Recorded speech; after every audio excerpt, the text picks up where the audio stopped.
Okay, guys, let's look at the second worked example and this very lesson on the law of conservation of matter.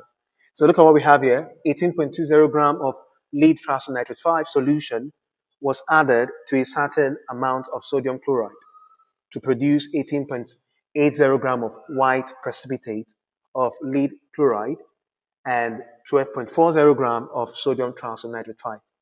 Determine the mass of sodium chloride in the reactant mixture and show this reaction obeys the law of conservation of matter. Now, lead has atomic mass unit of 207 and chlorine 35.5, nitrogen is 14, oxygen is 16. First of all, let's write out the chemical equation. So lead triacetyl nitrate 5, that's PbNO3. We have 2 here. These are the reactant plus was added to a certain amount of sodium chloride, the salt, NaCl. Then after the reaction, what did we get there?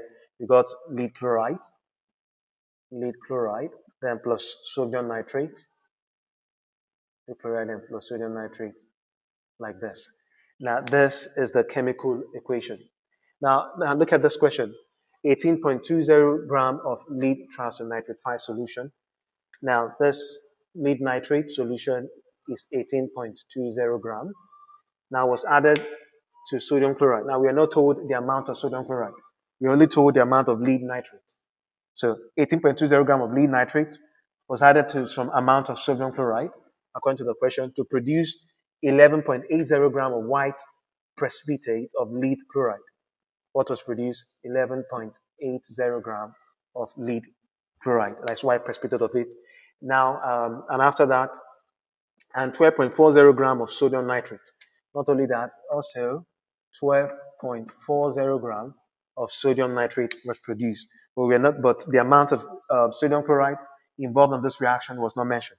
Now, if the law of conservation of matter is obeyed by this very stuff, what does it mean? It means that after we are done adding together the total reactant, we're going to get the same result that is the same mass. That's why we call it conservation of matter or mass.